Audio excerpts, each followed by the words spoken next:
नमस्कार, आप देख रहे हैं बीटी न्यूज बिहार। मैं हूं आपके साथ मिथिलेश कुमार। अभी मैं पूर्णिया डिस्ट्रिक्ट का अमोर प्रखंड अंतर्गत हम हफनिया ग्राम कचहरी के वर्तमान सरपंच महोदय श्री इफ्तिकार अहमद साहब के साथ ग्राम कचहरी की समस्या को लेकर कुछ खास बातचीत। सर, अपना परिचय बताया जाए। मेरा नाम तो इफ्तिकार अहमद हुआ। जी, आप वर्तमान सरपंच हैं सर। वर्तमान सरपंच हैं। पूर्व में भी सरपंच थे हम, है जी। ना? फर्स्ट बार हम ही सरपंच थे, है ना? तो सर, न्यायपालिका में आप कितने टर्म हो गए आपके? 2 टर्म हो गए मेरे। दो टर्म से सर आप न्यायपालिका के पद पर आसीन हैं। जी जी जी हफनिया ग्राम कचहरी हफनिया के पद पर हैं। जी। सर, सबसे पहले आपका मेरे चैनल पर हार्दिक स्वागत है सर, हार्दिक अभिनंदन है सर आपका। सर, आपका जो ये न्यायपालिका है, ग्राम कचहरी न्यायपालिका हफनिया, प्रखंड अमोर, जिला पूर्णिया से, सर आपके यहाँ ग्राम कचहरी का भवन है या नहीं है? नहीं, ग्राम कचहरी का भवन तो नहीं है मेरे यहाँ। नहीं है। नहीं। सर, इसके लिए आपने पंचायती राज पदाधिकारी को किसी प्रकार का भवन निर्माण कार्य हेतु आवेदन भी दिए हैं सर? आवेदन तो नहीं दिए, मौखिक बहुत बार हम हमारे मौखिक रूप से आपने किस पदाधिकारी को कहा हमने सर?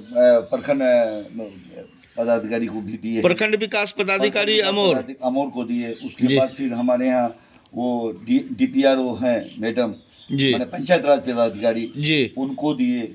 लिखित दिए हैं सर? लिखित तो नहीं दिए, मौखिक दिए। मौखिक दिए हैं मौखिक दिए हैं। जी। अब तक इसका कोई सुनवाई नहीं हुआ। कोई सुनवाई नहीं। सरकार से हम यही कहना चाहते हैं कि सरकार ग्राम कचहरी को बंद ही कर देने से अच्छा है, क्योंकि आज तक कोई सुविधा नहीं है सरकार का, है ना? जी।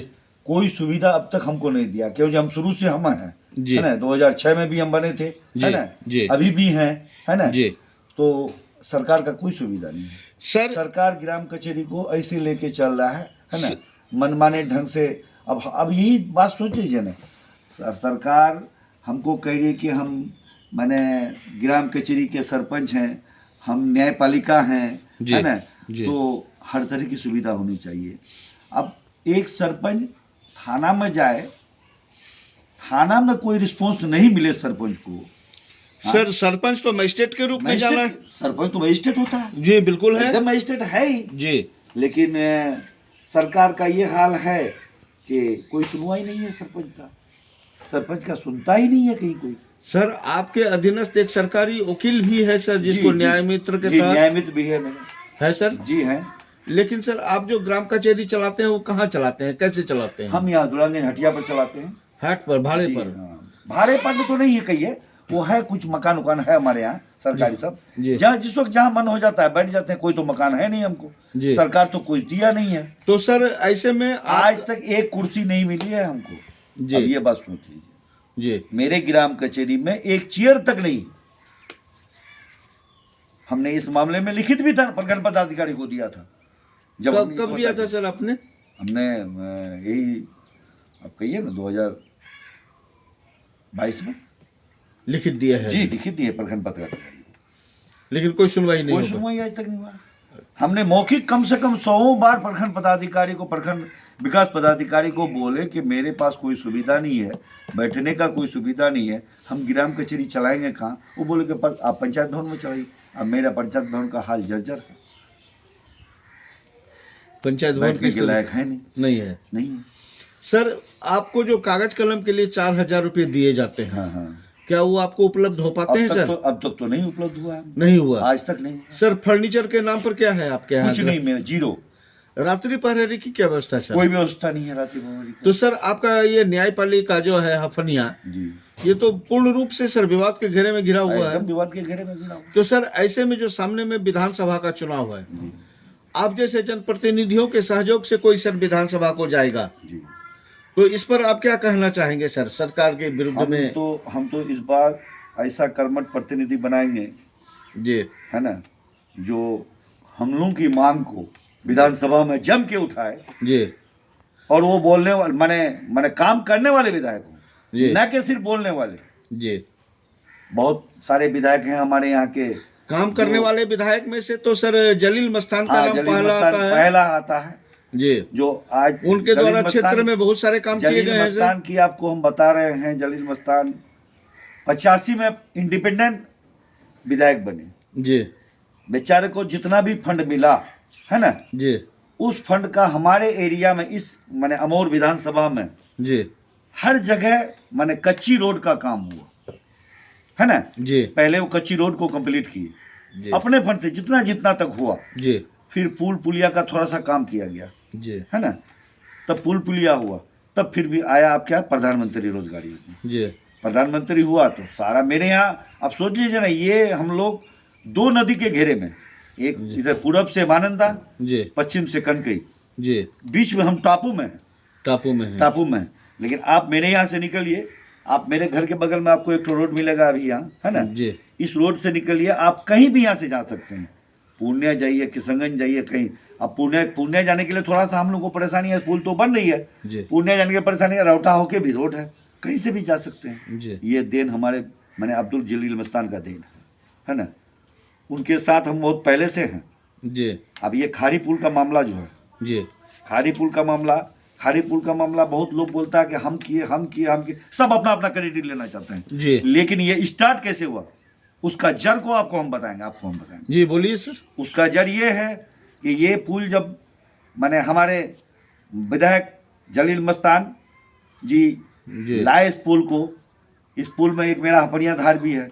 जी हम एक दिन विधायक जी से बहुत हॉट टॉक में बात के लिए अपने पुल के बारे में, जी यहाँ के पुल के बारे में। जी तो यहाँ इसी पुल मैटर में तब विधायक जी हमको बताए कि नहीं, कनकई का भी हो रहा है। तब कनकई में ज़मीन का प्रॉब्लम था, जी ज़मीन वाला प्रॉब्लम हम दौड़ के अपने से दौड़े हैं, और जलील मस्तान साहब भी मेरे साथ साथ दौड़े हैं। जी एक हमारे यहाँ दुलालगंज का है यादव, जी माने जगदीश प्रसाद यादव, उनकी ज़मीन है वहाँ पे उस रोड में। जी और एक वहाँ का है आपका खाड़ी चौक, जी खाड़ी चौक पर रमजान नाम से है, उनकी ज़मीन है। जी 2-3 आदमी का हम लोग, हम अपने से कम नहीं तो कम से कम 50 बार दोनों आदमी के पास दौड़े। जलील मस्तान साहब हमको भेजते थे, जाते थे, बैठ के हम लोग इस मामला का निदान किए, तब उस रोड को बनवाए। उसके बाद जाके हम लोग का पुल बना। जी पुल को इतना मेहनत करने के बाद जलील मस्तान बनाए, लेके आए पुल को, और बन भी गया। इत्तेफाक से ऐसी बात थी कि वो 2017 वाला सैलाब जो आया, इधर का माने ये कटिंग हो गया, नदी पूरे माने पूरब पार आ गया, और हम लोग का पुल पूरा पश्चिम पार चला गया। जी ये हंसने वाली भी बात है, जिस वक्त जो पुल बन रहा था जी। तो नदी पश्चिम पार था, है ना। जी जी और पुल था पूरब नहीं, नदी नदी के बीचों बीच था। जी यहाँ अभी जो जहाँ नदी है वहाँ नदी नहीं था उस वक्त। जी नदी तो पुल वहाँ माने फर्स्ट दूसरे नंबर पाया पे था, जी कट गया, काम हुआ नहीं। अब फिर देख लिए कि सरकार का भी यहाँ तो उसी तरह का सरकार है कि कांग्रेस के विधायक की कोई सुनता नहीं है ना। तब फिर एक मरतबा बने हमारे विधायक जी, मंत्री बने, तो उसमें मामला को लेके पुल बन भी गया, बन रहा था जी सारा चीज़। जी उसके बाद इसी में एक सुल्ला पुल है, जी ये क्रेडिट लेना चाहता है हमारे यहाँ प्रेजेंट विधायक अख्तरुल इमान साहब। इमान को पता भी नहीं है कि जिस वक्त वो पुल का माने काम हुआ था स्टार्ट जी 2017, वो पेपर आपको हम दिखा सकता हूँ, है ना। जी 2017 में शायद उस वक्त माने स्वीकृत हुआ वो पुल। उस वक्त अख्तरुल इमान का पैदाइश भी नहीं हुआ था। सर इस तो बार वो क्रेडिट जो लेना चाहता है तो कैसे लेना चाहता है। जी 2017 में स्वीकृत हुआ वो। जी सर एक छोटा सा सवाल है यहाँ पर आपसे मेरे, बोलिए। ये सामने जो सर कुछ माह बचे हुए हैं, विधानसभा का चुनाव होना है जी। ये जो अमौर विधानसभा है सर, बहुत सारे प्रत्याशी अपने अपने दावे को जनताओं के बीच रख रहे हैं। उसमें सर एक मुखिया संघ का अध्यक्ष भी है प्रत्याशी, सिकंदर आलम उर्फ दारा, जी जी, वो मुखिया संघ के अध्यक्ष भी हैं सर। जी जी इससे पहले भी वो विधानसभा के चुनावी मैदान में आ चुके हैं, जी, आ चुके हैं। और अख्तरुल इमान सर हैं, और ढेर सारे प्रत्याशी हैं हाँ, सर। बहुत सारे हैं। तो सर कैसी स्थिति बन पाएगी? जलील मस्तान साहब का क्या स्थिति रहेगा सर इस बार के चुनावी मैदान? आपको इस बार के चुनाव में हम बताएं, स्थिति साफ है जी। अगले बार जो अख्तरुल इमान साहब जीते, जी लहर चल गया। एक मेरा सीमांचल में मुस्लिम पॉपुलेशन बहुत ज़्यादा है, जी 70% है जी ना? जी तो लहर चल गया, माने बच्चे लोग बुरी तरह से भिड़ गए, तो हमारे विधायक शिकस्त हुए, जी हार गए। हार गए। हारने के बाद स्थिति ये हाल है हम लोग का ब्लॉक का। हारने के बावजूद भी तो उन लोगों के बीच बने रहे सर। हारने के बाद तो बने हुए रहते ही हैं। जलील मस्तान ऐसा चीज है, आज से नहीं, आपको हम 85 की बात कर रहे हैं।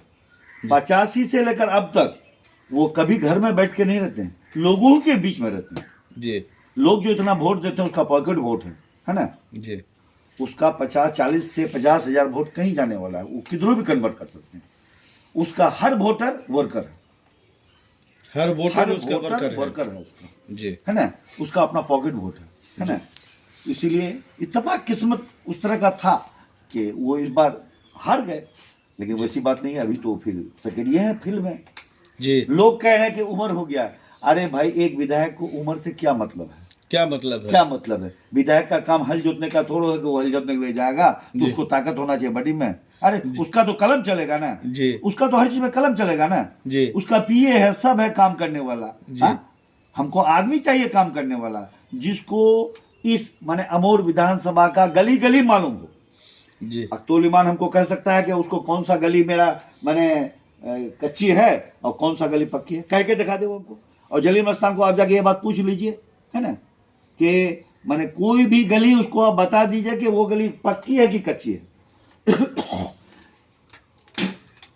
आपको हर गली, हर रोड के बारे में बता देगा, कहाँ पे गड्ढा है, कहाँ पे रोड ऊंचा है, कहाँ पे नीचा है, आपको बैठ के घर में बैठ के बता देगा आपको। मस्तान साहब। हाँ, मस्तान साहब जी, वो फील्ड में रहते हो ना हर वक्त ना, हर समय लोगों के साथ जुड़े रहते हैं। हाँ, हर समय लोगों के साथ जुड़े रहते हैं। हर समय लोगों के साथ जुड़े हुए रहते तो सर, आपकी मूल समस्याएं ग्राम कचहरी के भवन निर्माण को हैं। लेकर जी हुआ। जी जी जी जी इसी मामले को आप उठा रहे हैं सर। जी, हम इसी मामले को उठा रहे हैं। Thank you sir.